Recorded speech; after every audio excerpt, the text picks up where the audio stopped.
बिल्कुल। अच्छा, trade setup पर आऊँ मैं इससे पहले जो आपने बात की ना ब्लैक फ्राइडे की, हाँ। अगर लोग सिर्फ जानना चाहते हैं ना कि यूएस में आखिर ब्लैक फ्राइडे की सिग्निफिकेंस क्या होती है, यूट्यूब पर डालें ब्लैक फ्राइडे टाइम स्क्वायर, बस वो वीडियो देख लें, समझ में आ जाएगा। वो जो चकाचौंध होती है ना, नेक्स्ट लेवल की होती है। खैर एनीवे, अब हमारा सेटअप डिस्कस कर लेते हैं। वो नंबर्स आएंगे आपकी स्क्रीन पर। कल तो D I S F I S दोनों ने बाय किया। डी आई एस ने 1300 करोड़ बाय किया, एफ आई एस ने वही 7 करोड़ जो हमने ऑलरेडी बात की थी।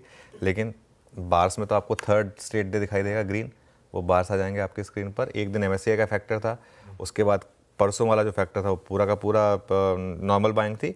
कल भी एटलीस्ट बाइंग है।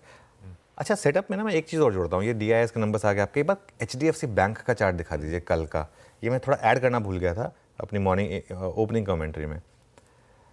बहुत कुछ इसके ऊपर डिपेंड करेगा, हमने कही थी बात, कल भी यही सुबह बातचीत, कल भी सुबह बात हुई थी। 1800 के ऊपर का क्लोज इंपॉर्टेंट। और उससे पहले आपने ये कह दिया था कि चलिए ठीक है, और कह दिया था, फैक्ट भी था कि भाई एमएससीआई की 2 बिलियन की बाइंग थी तो ऑब्वियसली स्टॉक ने चलना ही था, तो चला था। अब तो सारी बाइंग एब्जॉर्ब हो चुकी है, सब कुछ हो चुका है। कल का ये जो चार्ट है ना, ये मुझे एक और कॉन्फिडेंस दे रहा है कि जब मार्केट का सबसे बड़ा बाहुबली तैयार होना, जब सेनापति तैयार होना तो सेना अपने आप अच्छा कर लेगी। तो ये एक बहुत इंटरेस्टिंग चीज़ थी जो कल सेटअप में ऐड हुई है।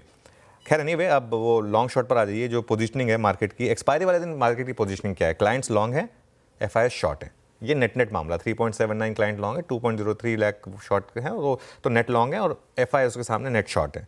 और चेंजेस क्या हुए हैं उसमें?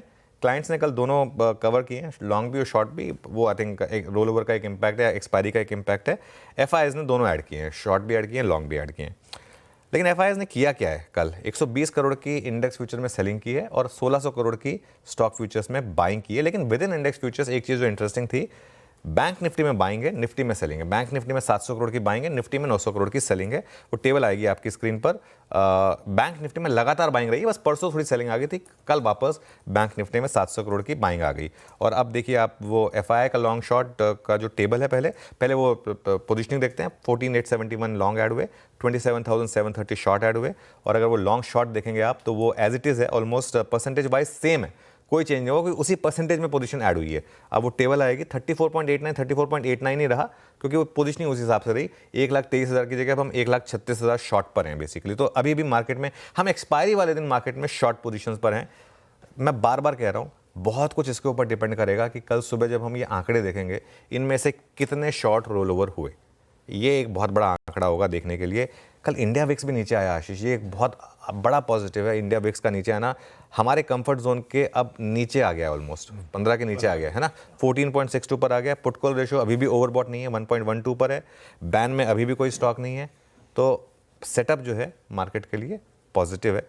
सावन के अंधे को हरा दिखाई देता है, ये बात बहुत लोग कहेंगे, तो मुझे चीज़ें पॉजिटिव दिखाई देती हैं। हो सकता है मेरा बायस इस समय पॉजिटिव है, लेकिन फिर भी मैं ये कहूँगा कि थोड़ा सा बायस जो है या फिर जो सेटअप है वो पॉजिटिव है। अरे पॉजिटिव बायस